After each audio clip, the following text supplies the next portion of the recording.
¿Qué tal? ¿Cómo están? Bueno, los invito a que volvamos nuevamente al Tratado de Verdún del año 843, que dividió el Imperio Carolingio entre los tres hijos de Ludovico Pío, en tres reinos, en tres grandes reinos. El reino de Francia Occidental, que más tarde va a ser el reino de Francia, el reino de Francia Oriental, que va a ser el reino de Alemania, y en el centro la Lotaringia, que era la heredad de Lotario, el hijo mayor de Ludovico Pío, que además va a heredar el título imperial. A la muerte, justamente, de Lotario, en el año 855, este gran reino de Lotaringia se va a dividir en tres reinos. El reino de Borgoña, el reino de la Lotaringia propiamente dicha y el reino de Italia, ¿sí? Mientras que el reino de Italia, por cuestiones históricas, políticas y culturales, va a lograr consolidarse como un verdadero reino y más tarde como una especie de hasta cierto punto Estado-nación, porque compartían un idioma común, porque tenían una historia política común. Recordemos que el reino de Italia ya era un reino antes de la conquista carolingia, era el reino lombardo de Italia, ¿sí? Sin embargo, la Borgoña y la Lotaringia, estos otros dos reinos, van a ser subdivididos a su vez entre distintos herederos y no van a lograr consolidarse como auténticos reinos y van a convertirse en buena medida en el hueso de la disputa entre los dos grandes reinos consolidados al oeste y al este, es decir, el reino de Francia y el reino de Alemania. Así, mientras que Borgoña se va a repartir entre el reino de Francia y el reino de Alemania, lo cual va a generar, por un lado, el ducado de Borgoña en la parte francesa y el condado de Borgoña, o franco condado en la parte alemana, más tarde imperial, el reino de Lorena va a ser conquistado en el año 925 por Enrique el Pajarero, que era el rey de Francia Oriental, es decir, el sucesor de los reyes carolingios de Francia Oriental, más tarde reino de Alemania. La Lorena se va a convertir en un ducado al perder su independencia y en el año 959 va a ser dividida en dos ducados. El ducado de Alta Lorena y el ducado de Baja Lorena. Del ducado de Baja Lorena es de lo que hemos venido ocupándonos a lo largo de las últimas tres clases. Ahora nos toca ocuparnos, por un lado, del Franco Condado, es decir, de la parte alemana del antiguo reino de Borgoña, y por el otro, de la Alta Lorena, que va a ser lo que se va a llamar justamente el Ducado de Lorena, y de sus desprendimientos, que van a ser, por ejemplo, el Ducado de Bar, los llamados tres obispados, tres ciudades muy importantes dentro del territorio de Lorena, pero que no eran parte del Ducado de Lorena, sino que eran independientes, tenían inmediatez imperial, y también la Alsacia. Vamos a dejar otro desprendimiento, digamos, de la Lotaringia, que es el Ducado de Saboya, porque si bien esto quedaba en territorios del antiguo reino de Borgoña, en la realidad vamos a tratarlo brevemente cuando veamos Italia, porque justamente los duques de Saboya van a terminar siendo marqueses de Friuli y luego también reyes de Italia.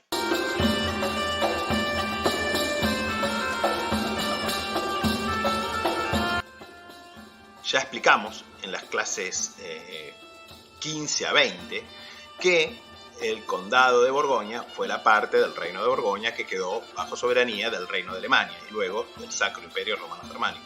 En 982, Otón Guillermo, conde de Marsón, que quedaba dentro del ducado de Borgoña, heredó de su madre el condado de Borgoña.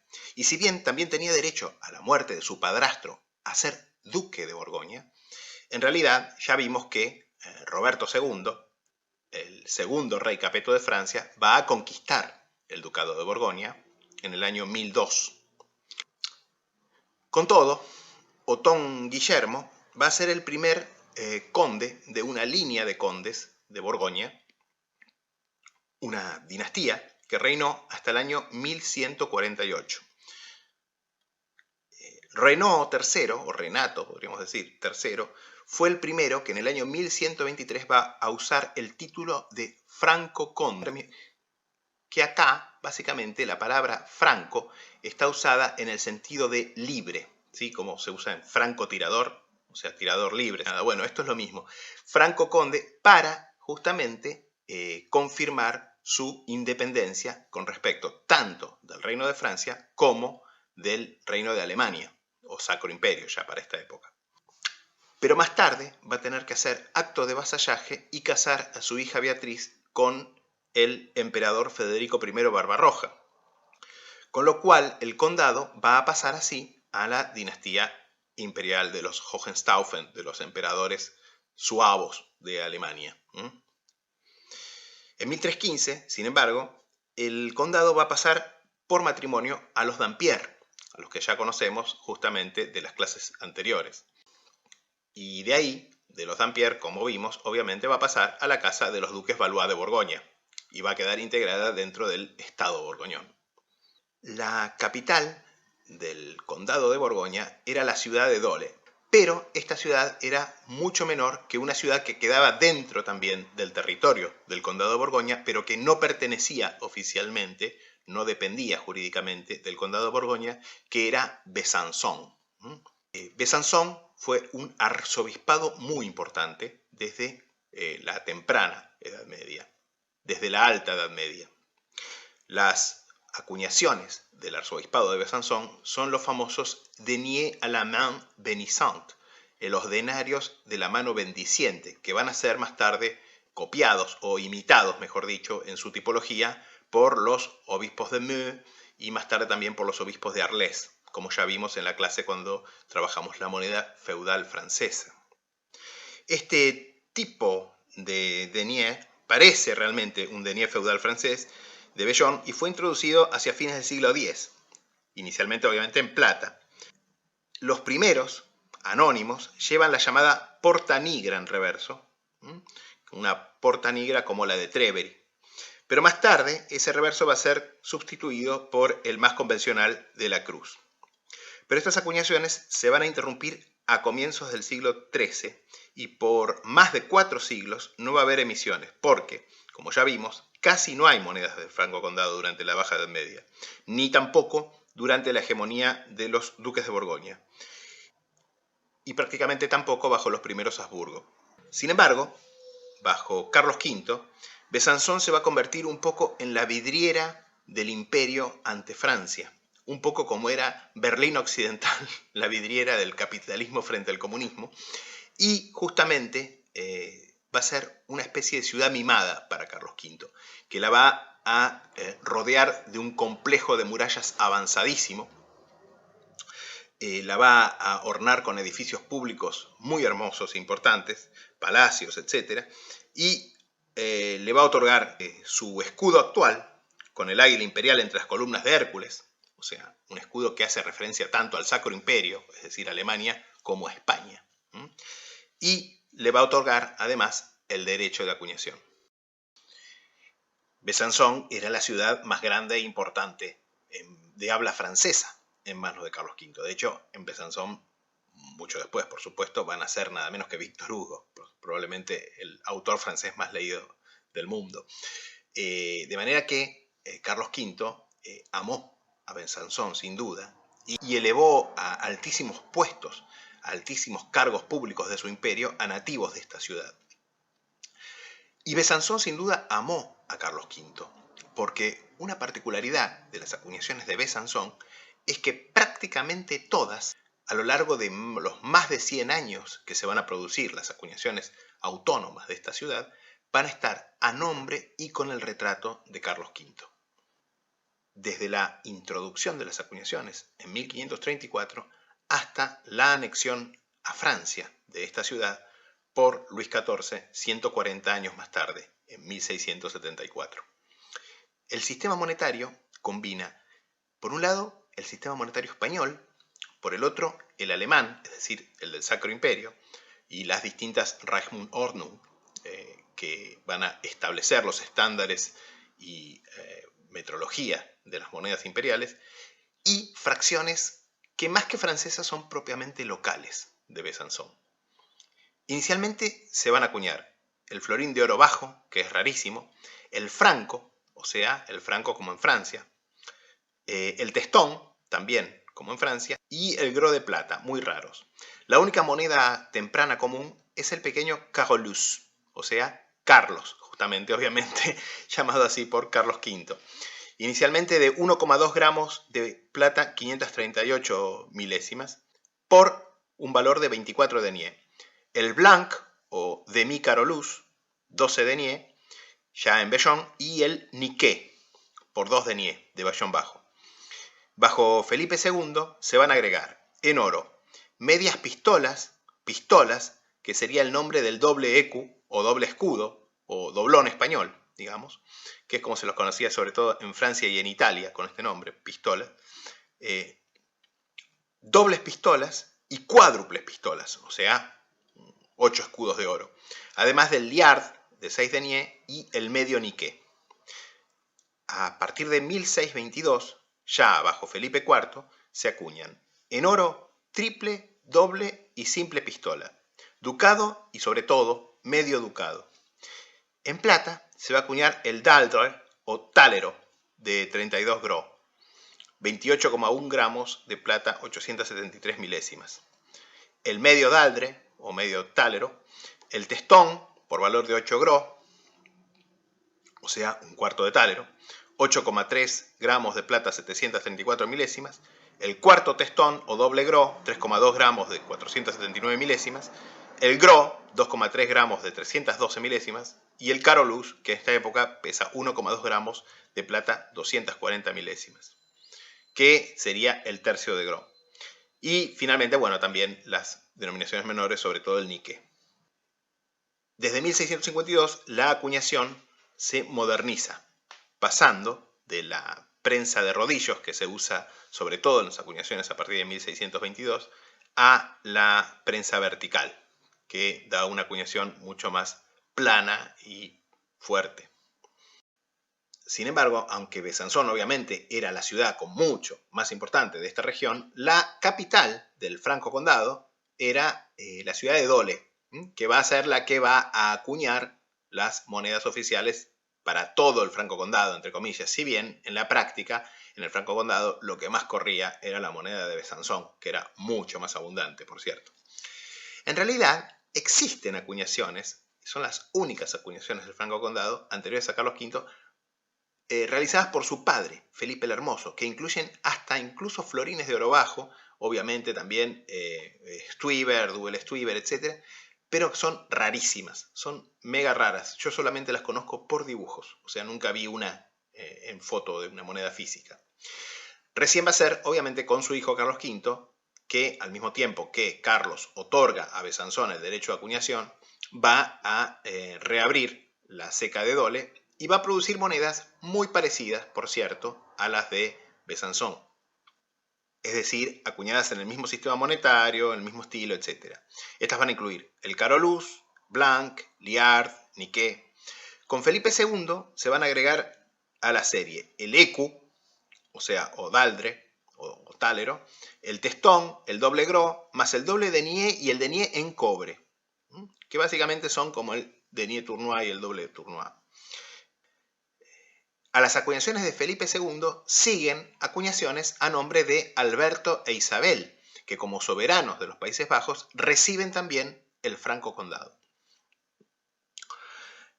Con el ascenso de Felipe IV, el sistema del Franco Condado, de hecho, va a ser unificado parcialmente con el de los Países Bajos españoles, con lo cual se agregan denominaciones mayores que se ajustan al sistema monetario de los Países Bajos españoles, como el patagón, medio patagón, el escalán, etc.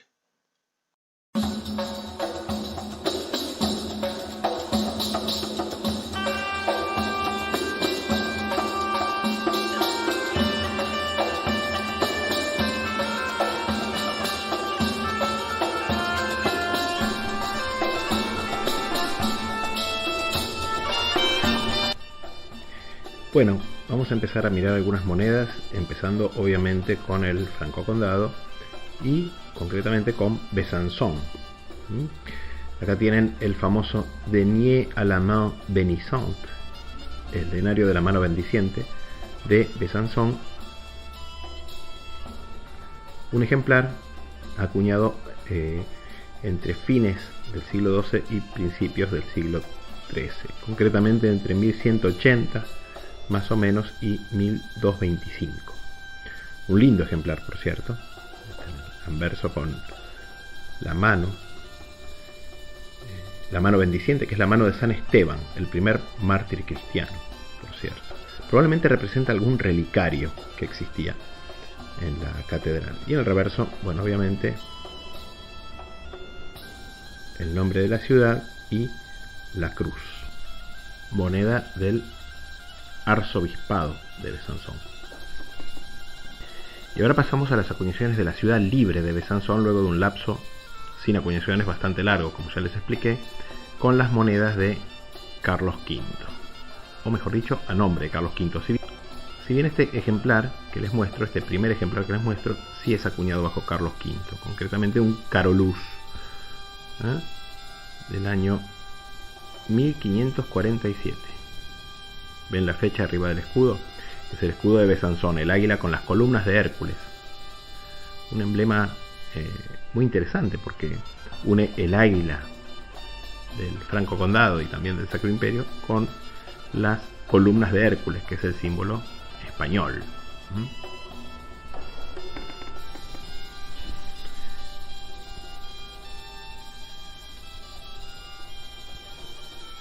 Otro Carolus, en este caso acuñado en la época de Alberto e Isabel, príncipes soberanos de los Países Bajos, pero también a nombre de Carlos V. En este caso 1615, arriba del escudo.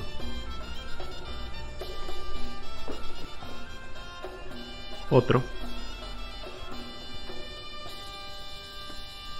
1614, en este caso.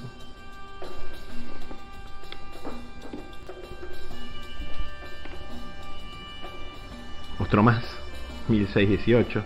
Las monedas de Besanzón, en especial el Carolus, son muy comunes. Ahora fíjense, interesante, este tiene el retrato de Carlos V enfocado hacia la derecha y no hacia la izquierda.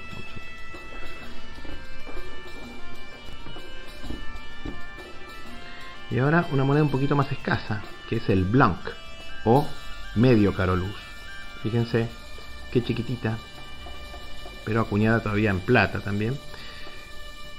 Lamentablemente estos tienen la fecha al final de la leyenda de reverso, y en este caso no se ve, pero es de la misma época que las dos monedas anteriores que les mostré.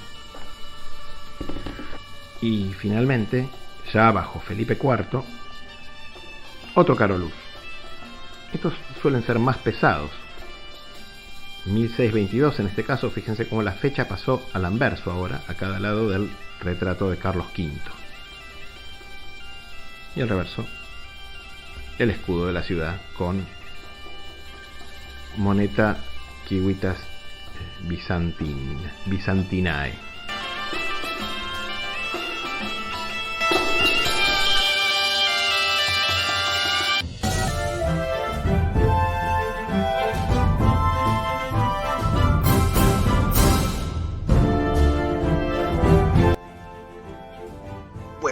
Como ya dijimos, en el año 959 el ducado de Lorena se va a dividir en dos ducados, el ducado de Alta Lorena y el ducado de Baja Lorena.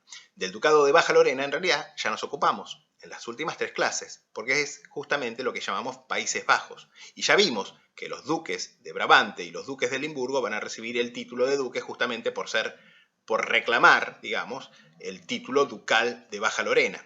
Y que de hecho van a usar los duques de Brabante como un título meramente nominal, digamos, no real, porque básicamente los territorios eran los mismos. Ahora nos toca ocuparnos del ducado de Alta Lorena, que es lo que vamos a llamar de aquí en adelante el ducado de Lorena, y es como se lo conocía concretamente. Concretamente, el ducado de Lorena va a quedar bajo una rama de Bar de la Casa de las Ardenas, que es la casa importante en esta época, en esta región. Fundada por Federico, conde de Bar, y luego duque también de Lorena. Sin embargo, en el año 1033, el condado de Bar se va a separar del ducado de Lorena. Y si bien va a ser elevado también al rango de ducado recién va a ser en 1354. ¿Sí? De hecho, digamos de paso que el Var, si bien mayormente como el Ducado de Lorena se encontraba la mayor parte de su territorio en territorio imperial, tenía una partecita que era lo que se llamaba el Barrois Mouvant, ¿sí? La región Barrois sería la región de Bar, Mouvant, que era feudataria del Reino de Francia. Es decir, que por esa parte que quedaba al otro lado del río, los duques de Bar tenían que rendir homenaje al rey de Francia. Bueno, justamente en esta partecita es donde nació Juana de Arco. Por eso en esa parte hablaban francés y eran súbditos franceses, además de súbditos obviamente del duque de Bar. Bueno, aclarado esto, digamos que por su parte el ducado de Lorena va a seguir a partir de la división siendo gobernada por una rama distinta de la misma Casa de las Ardenas, la rama llamada de Verdún, pasando luego a la rama de Metz. Si bien entre los siglos XII y XIV las ciudades obispales de Metz, Toul y Verdún van a ganar la inmediatez imperial y por lo tanto la independencia. De hecho, nunca habían sido parte del ducado de Lorena porque básicamente eran soberanía de los obispos y estaban exentos de la soberanía ducal. En 1431 el ducado va a ser heredado por René, duque de Anjou, conde de Provenza, ya lo conocimos cuando hablamos justamente del condado de Provenza, y rey titular además de Nápoles y Jerusalén. Así que lo vamos a volver a mencionar probablemente cuando hablemos de Italia. En esta época es que empieza a usarse el símbolo de la cruz de doble barra, conocida como Croix Lorraine, la cruz lorena. Si bien su significado original es incierto, podría estar asociado justamente al título de rey de Jerusalén. Si bien la cruz de Jerusalén, que es la cruz con 4 crucecitas, también aparece como un emblema del ducado de Lorena justamente en esta época. En 1473 el ducado pasa a su nieto, al nieto de René I de Anjou, que es René II, de quien ya nos ocupamos justamente cuando hablamos de la historia de Carlos el Temerario, que era hijo de la hija de René I, Yolanda, que va a heredar también de René de Anjou el ducado de Bar, con lo cual bajo René II son reunificados oficialmente, si bien eran territorios unidos en unión personal ya bajo su abuelo, René I. Bueno, René es un héroe épico, por cierto, para los loreneses, considerado el fundador de la llamada Casa de Lorena, y de hecho el día de su victoria sobre Carlos el Temerario, el 5 de enero de 1477, es una de las fechas claves de la historia de Lorena y de hecho va a pasar a ser el 5 de enero el Día Nacional de Lorena, celebrado hasta hoy. El reinado de René II abre la época de apogeo del ducado de Lorena, que se cierra en 1634, cuando el ducado sufre la ocupación francesa, y hasta 1665, cuando su independencia es restaurada. En 1736, Francisco, duque de Lorena, casó con María Teresa de Austria, inaugurando la Casa Habsburgo-Lorena, que va a reinar como sacros emperadores y luego de la disolución del Sacro Imperio como emperadores de Austria y reyes de Hungría hasta el año 1918. En 1745, Francisco fue además electo sacro romano emperador. Sin embargo, en 1737, un año después de su matrimonio con María Teresa, Francisco había intercambiado los ducados de Lorena y de Bar por el Gran Ducado de la Toscana, en Italia. Y con la muerte de su sucesor, aquel que le intercambió esta posesión, Estanislao I, que era el ex rey de Polonia además, en 1766, los ducados de Lorena y Bar van a ser heredados por su yerno, Luis XV de Francia, con lo cual quedan reunidos con la corona francesa.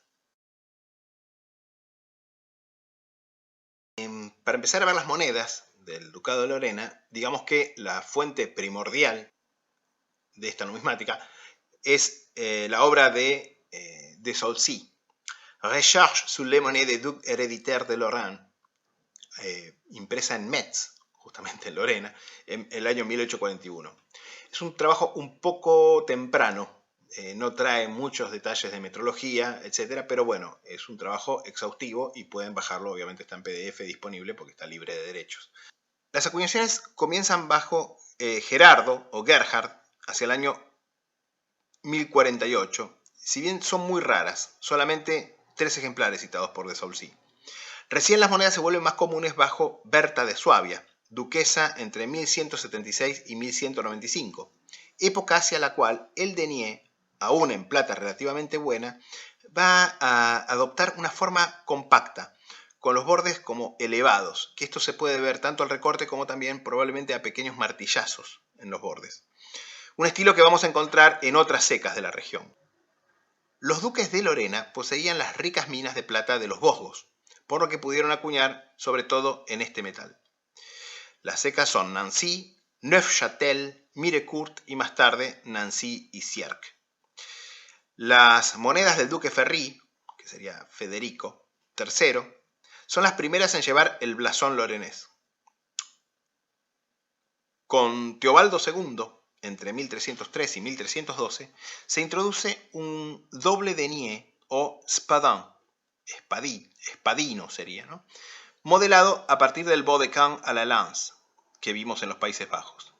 Su hijo y sucesor, Ferry IV, copia versiones del Gros Tournois y del Sterling inglés, del denier parisí y de otras especies extranjeras.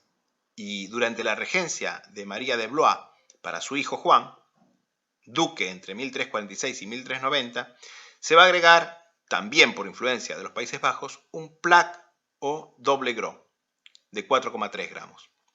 Juan va a acuñar también esa denominación en diversos tipos, incluyendo uno con el busto de medio cuerpo del duque, revestido de su armadura, que probablemente es una de las monedas lorenesas más hermosas.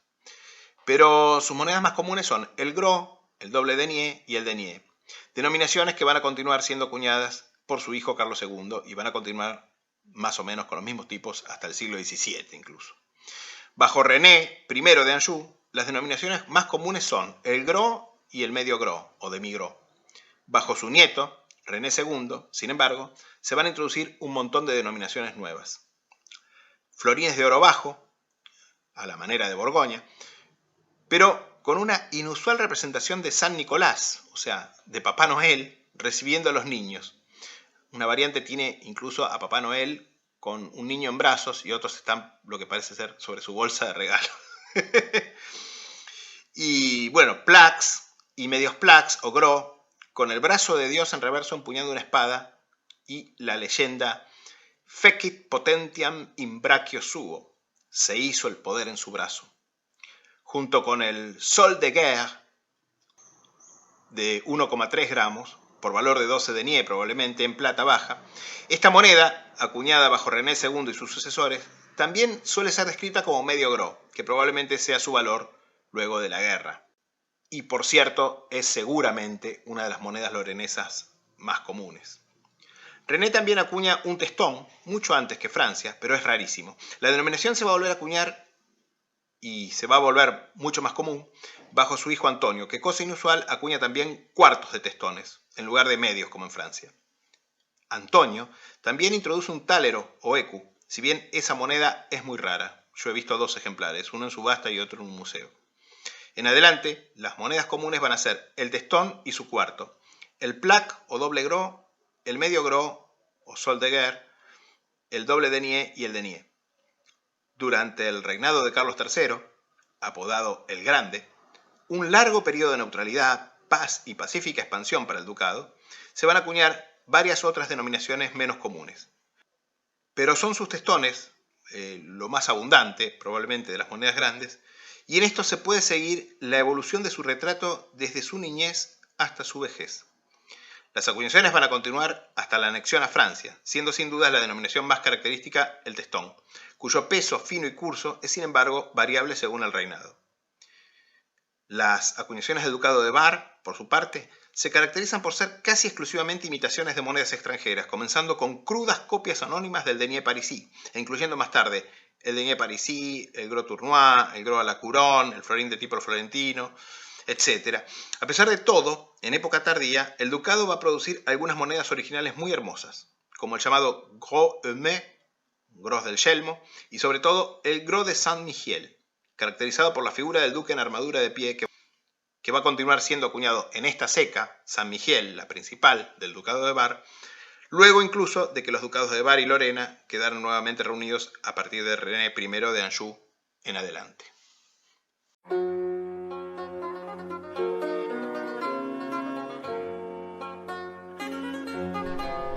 Bueno, pasando a las monedas del Ducado de Lorena, acá tenemos el Sol de Guerre, la pieza de 12 deniers o medio gros también, un cuarto de plaque, acuñada en este caso bajo Antonio el Bueno, hijo y sucesor de René II, con su titulatura como duque de Lorena y Bar en el anverso. Fíjense el escudo coronado,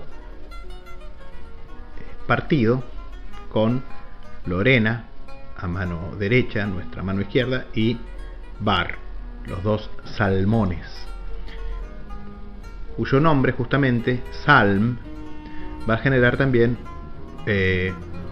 un estado feudal en el Sacro Imperio, en Germania, en la Germanía, en Alemania, que es el, creo que es condado de Salm, porque estaba relacionado justamente con esto. Ya lo vamos a ver probablemente cuando veamos las monedas de Alemania, ¿no?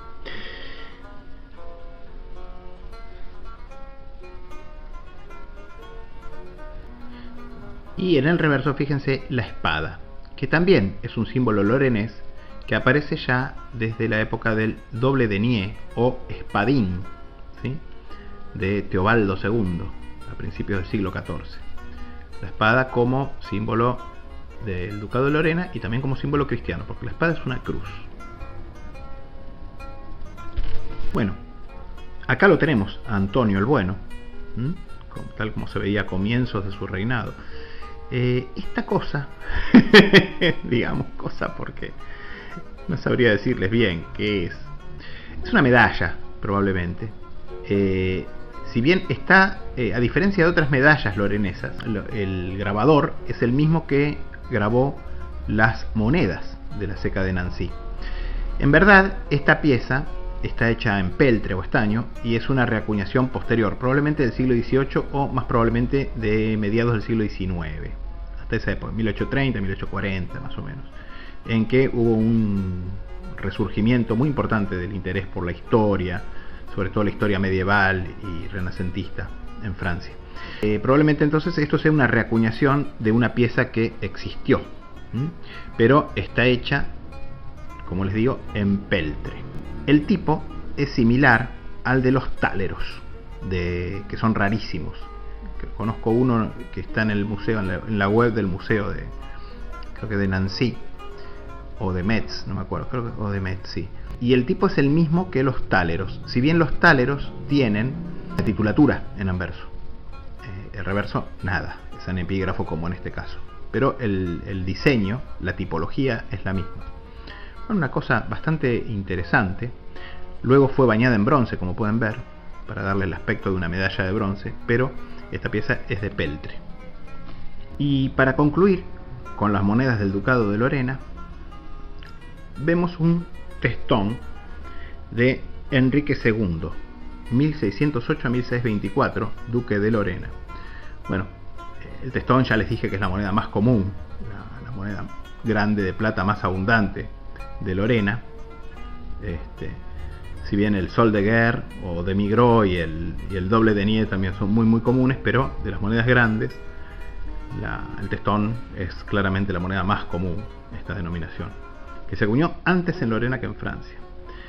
Bueno, fíjense acá en el retrato del duque con su titulatura, y en el reverso, bueno, el escudo obviamente, que combina Lorena arriba de todo, Bar, Provenza, Nápoles y Jerusalén, bueno, las distintas posesiones, la mayor parte de las cuales eran meramente titulares, ¿no? Y esta encantadora, para mi gusto, inscripción: Moneta Nova Nanseicusa. Nanseicusa, ¿qué quiere decir? Es una forma de expresar la ceca. Cusa sería acuñada, hecha, producida, ¿no? Y en Nancy, la capital del Ducado de Lorena. Moneda nueva, acuñada en Nancy.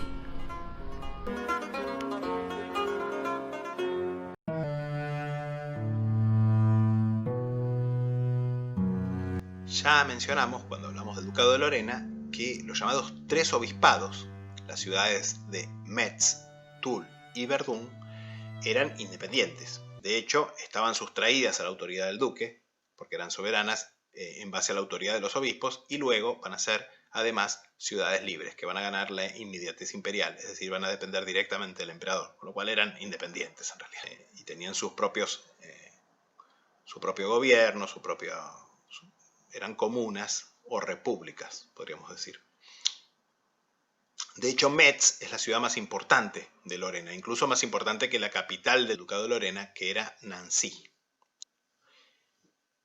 Y también vimos en la penúltima clase dedicada a Francia, cuando hablamos de Enrique II, que va a ser este rey de Francia en 1552 que va a conquistar y anexar los tres obispados, estas tres ciudades, ¿no? De Metz, Toul y Verdun. Bueno, comenzando justamente con Metz, que era la antigua capital del reino merovingio de Austrasia, como vimos, y luego capital del reino de Francia Media, o sea, de la Lotaringia. La ciudad fue obviamente una de las secas medievales más antiguas, produciendo, como vimos, monedas del tiempo de los primeros reyes merovingios, siendo luego una seca importantísima bajo los carolingios, y más tarde sede de un importante obispado. Época en que la seca local, como una de las secas más activas de la Francia Media, va a producir denarios de plata, inicialmente en los típicos cospeles amplios carolingios y otónidas. En 1189, sin embargo, como mencionamos, Metz va a ser elevada al rango de ciudad libre imperial y se va a organizar como una república, con un consejo de 13 miembros dirigido por un decano. Los obispos van a mudar su sede entonces a Vic-sur-Seille, pero van a continuar controlando la seca de Metz. A partir del siglo XII, el denario local va a empezar a tomar su forma característica, compacta, con bordes elevados. Como les digo, a veces incluso con pequeños martillazos. Es el denominado denier messin, el denario de Metz, que justamente es esta seca el origen de este estilo de acuñación, que va a tener gran influencia, por cierto, en la metodología y estilo de la moneda regional en Lorena y en parte también en Alsacia. La imagen orante que vemos a menudo en las monedas de Metz es Saint-Étienne, o sea, San Esteban, el primer mártir cristiano, ¿sí? ¿Recuerdan la imagen de San Esteban? Bueno, justamente va a aparecer todo el tiempo en prácticamente todas las monedas de Metz. No solamente las acuñadas para los obispos, sino más tarde las acuñadas para la comuna. Porque obviamente San Esteban es el santo patrono de Metz. En 1356 va a tener lugar incluso en Metz la dieta imperial que sancionó la bula de oro, que es como un poco la constitución del Sacro Imperio Romano Germánico. El denier de estilo compacto se va a prolongar justamente hasta esta época, cuando, bajo el obispo Adhemar de Monteil y sobre todo su sucesor, Thierry, o sea, Dietrich V, Bayer de Beaupart, que es el 74º obispo de Metz, se introduce toda una gama de nuevas denominaciones. Un gros de 12 deniers, de unos 3,4 gramos, el tercio de gros, o bugne, el doble denier, o medio bugne, el denier e incluso un angevin, un cuarto de denier. A fines de su episcopado, este obispo va a vender la seca de Metz a la comuna de Metz por 4.000 francos oro, mudando la seca a Marsal, que era otra ciudad que era posesión de los obispos de Metz. Y si bien a mediados del siglo XVI los obispos, en virtud de una cláusula del acuerdo original de venta, recompraron la seca de Metz por la misma suma, ya no van a volver a acuñar el nombre propio en Metz. De hecho, lo que vamos a tener van a ser las acuñaciones de la comuna de Metz, que van a retener la imagen de San Esteban, ya sea arrodillado orante en el acto de ser martirizado, ya sea representado como obispo. Como vimos, en 1552, Enrique II de Francia conquistó los tres obispados de Metz, Toul y Verdun, pero las acuñaciones van a continuar con su carácter autónomo.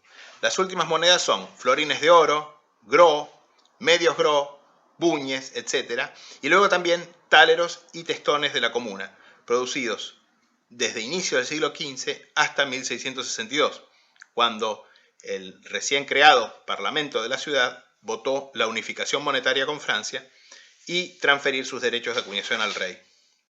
Y aunque un edicto del 22 de julio del año 1679 ordenó la demonetización de las acuñaciones locales, o sea, municipales, de la ciudad de Metz, estas van a continuar circulando durante unos 50 años. En cuanto a los obispos, la última emisión es un buñe de Bellón a nombre de Enrique de Borbón-Verneuil, obispo laico de Metz entre 1612 y 1652, acuñado hacia el año 1624 en la ceca de Vic-sur-Selle, que por entonces, ya vimos, era la sede de los obispos de Metz. La ceca de Metz, por su parte, pasó a funcionar en el mismo edificio, que ya no existe, por cierto, para los reyes de Francia, marcando con la marca o différent d'atelier de la AA. En cuanto al obispado de Toul, sus acuñaciones iniciales son bastante similares a las de Metz, también con deniers, inicialmente planos, que van asumiendo la forma compacta de bordes elevados. Aunque entre 1310 y 1335 produjo además gros, maille tournoise, double parisis de estilo francés, esterlins de estilo inglés e incluso un raro bodequín. La mayoría de estas monedas en la ceca de Liverdun, ya que los obispos de Toul habían perdido también el control de la ciudad de Toul y de la ceca en este caso. Finalmente, el obispado y ciudad de Verdún acuña inicialmente a nombre de los reyes de Francia Occidental, luego pasando a acuñar a nombre de Enrique Pajarero, rey de Alemania, para pasar a producir más tarde deniers o fénix a nombre de los obispos. A comienzos del siglo XIV se van a introducir varios tipos de gros, generalmente copiando el estilo de las monedas francesas de la época. Las emisiones se rarifican más a partir de esta época y las últimas emisiones comunes de la ceca de Verdún son 1/8 de testones loreneses y doble denier loreneses acuñados para Carlos de Lorena, obispo de Verdún entre 1610 y 1622.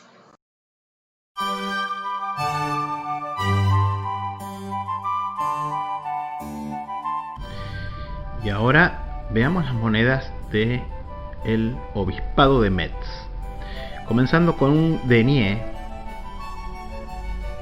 del obispo Bertrand en alemán. Concretamente, este obispo gobernó entre 1179 y 1212. Fíjense, en el anverso lo que ven, esta figura orante que en muchos catálogos de subasta es mal descrita como la imagen del obispo, es en realidad San Esteban, el patrono de Metz, que está orando y en verdad está arrodillado orando mientras lo van a masacrar. Porque obviamente San Esteban es el primer mártir cristiano, de ahí que aparece citado como protomártir en las monedas del arzobispado que vimos, de las monedas del arzobispado de Besançon que vimos hoy mismo. Y fíjense, es una moneda muy interesante para mostrarles lo que yo les decía, que es típico de este denier messin, el denier de Metz, que va a imponer su estilo en muchas otras secas de esta zona, que es que está acuñado con los bordes elevados, pueden ver, ¿no? Ahí.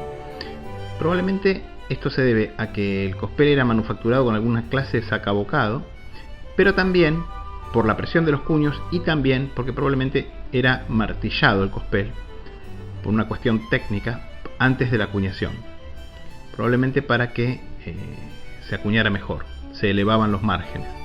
Esto es típico en Lorena, en Alsacia. Bueno, seguimos con Metz y acá tenemos un gros, gros de 12 deniers. Ahí lo tienen, sí, a San Esteban, como les digo, arrodillado, que está como en el acto de ser martirizado. Y a cada lado, fíjense, se ven dos escuditos de Metz, dos escuditos de la ciudad de Metz, que es blanco y negro. Pero obviamente acá,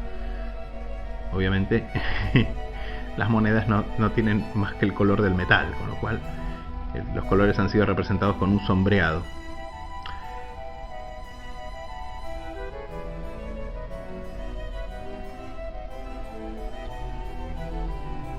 Cosa inusual en la Edad Media, no tan inusual,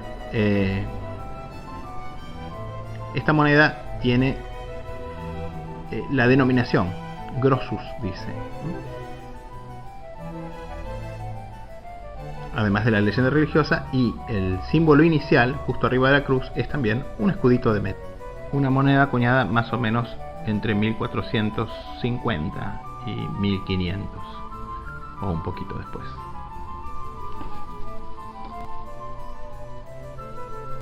Y este es el medio gros, que es un poquito más grande que el buñe, que es la moneda de 1/3 de gros, y tiene el mismo tipo, solo que la diferencia, además del peso, que es un poquito más pesado, es que están acuñados en plata de mejor calidad, y además que tienen, como los gros, doble leyenda concéntrica en el reverso.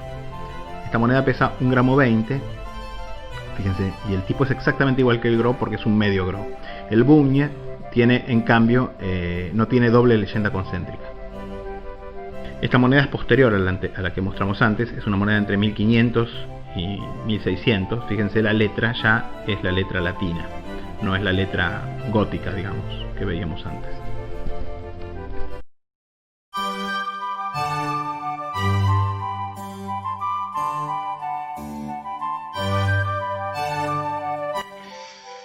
Como yo ya les adelanté, la Alsacia era originariamente una parte de la Lorena. Sin embargo, en el año 925, cuando Enrique el Pajarero, rey de Alemania, conquista la Lorena, la va a anexar esta partecita del sureste de la Lorena, que se llama Alsacia, la va a anexar al Ducado de Suabia. Sin embargo, Federico I Barbarroja, el emperador Hohenstaufen, la va a volver a separar del Ducado de Suabia y la va a convertir en una procuración, gobernada por un ministerialis, que era, en lugar de un noble feudatario, era un delegado, digamos, del emperador, un funcionario administrativo, no necesariamente noble. Y va a crear, además, un parlamento o una dieta para Alsacia, con sede en Hagenau. Porque, como pasaba con el Franco Condado, la ciudad más importante de Alsacia, vimos que en el Franco Condado era Besanzón, pero era un arzobispado. Y en Alsacia, la ciudad más importante, obviamente, es Estrasburgo. Argentoratum, la Argentoratum romana, que también era un obispado muy importante y por lo tanto estaba subtraído a la autoridad provincial o ministerial, digamos, en este caso. Porque Estrasburgo era, desde el año 362, un obispado. Y en la Edad Media, el obispo de Estrasburgo tenía autoridad territorial sobre la ciudad y su zona de influencias. Argentoratum, Estrasburgo, o también Civitas Argentinensis o Civitas Argentina, que es otro de los nombres que se le daba a Estrasburgo en la Edad Media, es obviamente una ciudad importantísima. Y ya desde época carolingia los obispos acuñaron a nombre de Pepino el Breve, de su hijo Carlomagno, Ludovico Pío, y luego van a alternar su lealtad entre el reino de Francia Oriental, el reino de Francia Occidental y finalmente, obviamente, el reino de Alemania. Con lo cual va a haber acuñaciones a nombre del último rey del reino franco oriental, el último rey carolingio de Alemania, que es Ludovico el Niño, o Luis el Niño, Ludwig das Kind. Va a haber acuñaciones a nombre de Carlos el Simple, y también va a haber acuñaciones a nombre de Enrique el Pajarero y luego de sus sucesores. Pero después los obispos van a pasar a acuñar en nombre propio, inicialmente junto al rey, y luego solos, en un proceso de independización de las acuñaciones que vamos a encontrar en muchas otras secas del Sacro Imperio, sobre todo en secas episcopales. Sin embargo, a diferencia de lo que vimos en las secas de la Lorena, el denier o Pfennig de Estrasburgo va a tomar una forma más similar al Pfennig de las secas en la vecina Suabia, en Alemania, adoptando incluso a menudo la forma bracteada. Lo que pasa es que en términos tanto culturales como lingüísticos y también monetarios, la Alsacia va a permanecer mucho más alemana que la Lorena. En 1262, también en un fenómeno que encontramos en otras grandes ciudades obispados del Sacro Imperio, los ciudadanos se rebelaron contra el obispo y derrotaron a su ejército en la batalla de Hausbergen, ganando así, para Estrasburgo, el rango de ciudad libre y la inmediatez imperial. En esta época, Estrasburgo se convierte en una ciudad muy próspera y una importante plaza financiera con una activa comunidad judía dedicada a las finanzas, protegida por el emperador. Si bien los judíos de Estrasburgo van a ser masacrados durante la Peste Negra, en el año 1349. Las acuñaciones van a seguir en adelante bajo el control de la comuna, a partir de 1397, con la emisión de Groschen, medios Groschen y Pfennigs, caracterizados por la flor de lis como emblema cívico. Entre los siglos XV y XVII, Estrasburgo fue una de las ciudades más importantes y prósperas del imperio. Gutenberg, el inventor de la imprenta de caracteres móviles, residió allí hasta el año 1447 y la ciudad adoptó la reforma protestante en 1529. En la segunda mitad del siglo vuelven las acuñaciones episcopales, siendo las más comunes estas a nombre de Carlos II de Lorena, el hijo menor del duque Carlos III de Lorena, que fue obispo tanto de Estrasburgo como de Metz, incluyendo testones de estilo lorenés y Groschen, es decir, piezas de 3 kreutzer de estándar imperial, que tienen el mismo reverso común a las otras secas del imperio en esta época, que es el águila bicéfala y la titulatura del emperador, en este caso Rodolfo II. Las acuñaciones cívicas van a continuar hasta la década de 1670, incluyendo ducados y florines de oro, con un florín que vale 126 denier o pfennig, táleros, diken o testones, diken sería la palabra en alemán para el testón, Groschen de 12 pfennig, batzen de 2 kreutzers y monedas menores. Pero la guerra de los 30 años daña mucho a Estrasburgo, que no va a recobrar su brillo sino hasta luego de la conquista y anexión a Francia por Luis XIV en el año 1681, lo que va a poner fin, además, a las acuñaciones municipales. Si bien el rey de Francia va a producir inicialmente en el taller local monedas autónomas en el sistema monetario local. Otras secas de Alsacia que cabe mencionar son Hagenau, que ya dijimos era sede del Parlamento de Alsacia, con acuñaciones propias como ciudad libre imperial desde la época de Federico Barbarroja, y que más tarde siguen de cerca al estilo de Estrasburgo, acuñando más tarde el diken o testón en 2 estándares de peso, uno de valor 18 y otro de valor 12 kreutzers, además del Groschen de 3 kreutzers como en Estrasburgo, también con el reverso común del imperio. La abadía imperial de Seltz, que tiene denarios en el estilo de Estrasburgo también, acuñados entre fines del siglo XII y mediados del siglo XIII. Y finalmente las ciudades de Thann y Colmar, que van a participar de varias de las uniones monetarias que van a cubrir buena parte de Suiza y también parte de Suabia, acuñando entonces el Rappen, un pequeño bracteado que ya vamos a estudiar cuando estudiemos la parte de Suiza, el Führer, Doppelführer, el Batzen y otras denominaciones, digamos, propiamente de estas uniones monetarias dominadas por Suiza.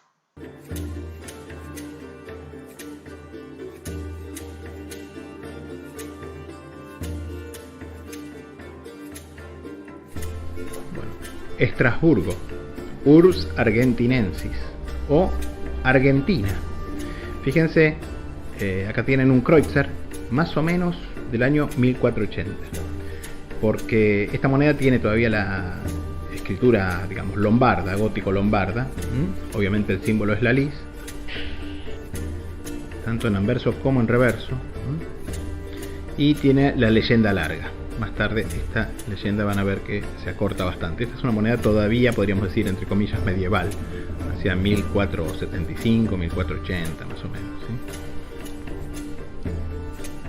Comparen con esta, que es una moneda de ya del siglo XVI, ya moderna, hacia 1550, 1600, también es un kreutzer de Estrasburgo, con el lema de la ciudad Deo Gloria, gloria a Dios, y en el anverso Argentina, que es el nombre o una de las versiones del nombre en latín de esta ciudad.